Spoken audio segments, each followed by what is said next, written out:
what raw dogging life can teach you about yourself. Let's talk about that.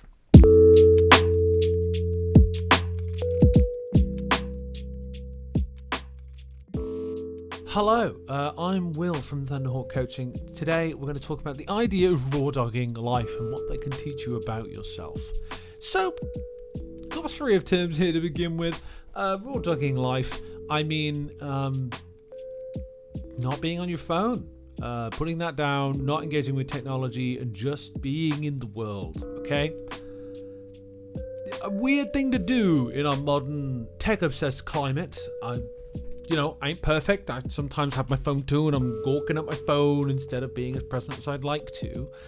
But there's a few instances where I had to raw dog it at life in a certain traveling expedition that I was on recently, going to Vienna with some fellow professionals, and I decided to like try not having my phone on me, and I went to a meal with no phone. I didn't have a phone, and it's like kind of weird, I think, these days for a lot of people, especially younger people, to like not have their phones on them, right? And I didn't have my phone on me for the whole meal, and I guess I felt more present, more interested in other people, or more inclined to be idle. And I want to talk about the value of being idle and what it can teach you about yourself. To be idle is actually one of the ideal de-stressing points of your mind. We used to have a lot of idle time of being sat around not doing a lot. Now we don't have that because we have our phones all the time. And the benefit of being idle is a part of your brain called the default mode network kicks in. And the default mode network, many believe, is partly responsible for understanding and processing who you are, right? Who am I, right? And that part of your brain lights up when there's idle time.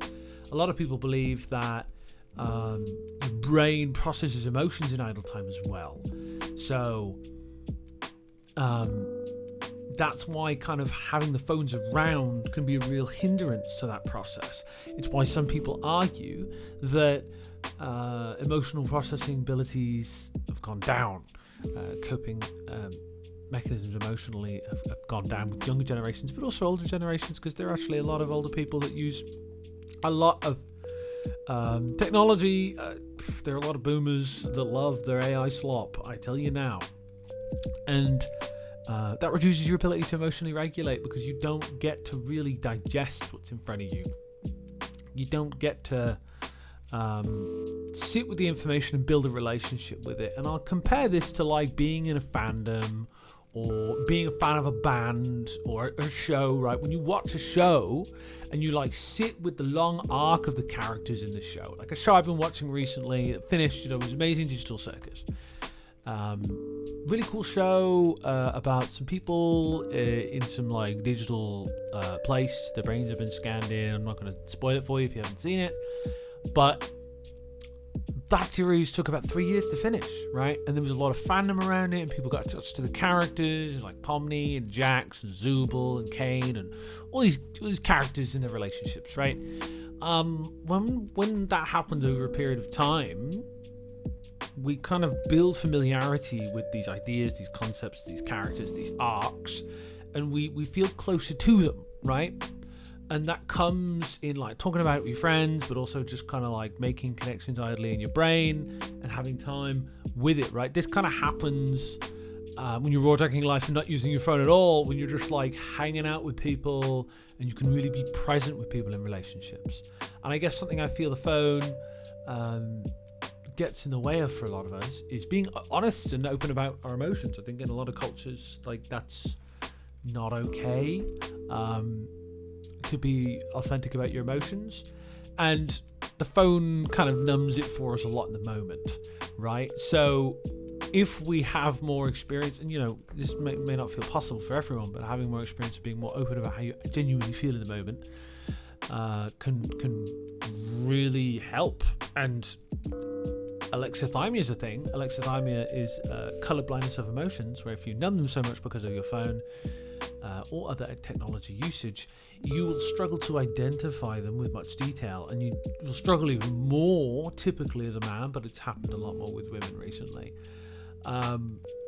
where you won't be able to label the emotions at all, or if any with any nuance. And this is a big challenge if you want to have healthy relationships, in my opinion, because healthy relationships come with being authentic, come with being able to share emotions, share how you're actually feeling, and this is like a skill you can work on, right? But typically, if you struggle with video games or constant phone usage or a lot of screen time, it can really distance yourself from your emotional experience, which is why raw dogging it with life can teach you kind of how you're feeling, right? Initially, it's going to be like something profoundly uncomfortable. This is really normal, right? If you haven't felt feelings a lot before, and you have some feelings you don't know what to do with buried down there, and that's why the phone's helping you, whether it's something shallow like just being bored, or something deep like some big trauma, that's going to bubble up, right? You're going to be like, oh wow, I don't like this, I don't want to feel like this right now, give me something that will help me not feel like this. Understandable, right? But if you sit with that stuff, if you feel safe enough to explore that and just go, okay, I feel really sad right now, and just sit with it, or I feel really bored right now and I'll sit with it.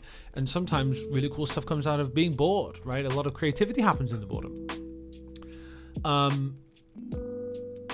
When you can kind of accept those emotions you're experiencing, which in my opinion, you're better at when you raw dog life, you put yourself in a position where you can more authentically interface with yourself. You can have more an open dialogue with yourself. The phone turns off, ironically, the communication between your logic and your emotional mind. So when you raw dog it with life, like I did when I was in Vienna with my practitioners, when I went to a meal without any phone at all, I was able to actually be like, whoa, I feel like this, right? The noise kind of from phones kind of fades in the background over time, and then you're kind of left with yourself. And for a lot of us that struggle with phone usage, we don't like that, right? Because it's more convenient to block that out with whatever's on Reddit or Discord or Facebook or your social media platform of choice, Instagram, X, whatever. I think this is the existential challenge that we face as people. How can we have meaningful relationships if we can't have a relationship with ourselves first, right? I think relationship with yourself defines how you show up for people. If you don't know how you're feeling or where you're at, how can you connect with other people? Especially on a more meaningful, deep level, right? And be like, hey, I have these values and I care about this and I want to go and do this, and etc. Right? I think that comes through having a bit more of a relationship with yourself, and you can develop that through working with a therapist or a coach, like this guy, which is awesome. But ideally, I'd love you to raw dog life a bit more often. I'd encourage you to stare at a wall for an hour and see what comes out of that, because you're going to feel intense boredom. You might feel sleepy. I've done it personally. I cried. I laughed for a while. Then I was angry. Then I fell asleep for a bit. Then I just was bored. Some people, they're just bored the whole time. And raw dogging life, it's something that was so normal maybe 20 years ago. Yeah, 2006. Yeah, raw dogging life was quite normal in 2006. And I feel like now we're facing almost a cultural extinction event, to be maybe alarmist here. It's really hard to develop culture when you don't interface with yourself, because culture comes out of personality, and personality, in my opinion, is fostered through raw dogging, right? We get Instagram and we get influencers, but I almost feel like we get a pastiche, a mismatch, coagulation of personality, but I don't think we have more meaningful relationships, right? We have performances, but less meaningful relationships. So I'm going to leave it there. Will Thunderhawk coaching here. Raw dog life a little more. Who knows what you'll discover about yourself. Make tiny little changes, not big changes. Put your phone down for half an hour and be bored. See how that feels. Put your phone down and go for a walk. Don't worry about the metrics on your watch, about your steps. Just go and be a person, right? Because that's kind of what we're built to do. We're built to sit under the stars, share stories, and like hunt a little bit occasionally and gather berries or whatever. That's kind of what we're built to do. So go and do the sitting under the stars thing, because it's really good for your brain and it helps you process the challenges of your day. I've been Will. You've been wonderful. Take care of yourself, and I'll see you in the next video. Bye-bye.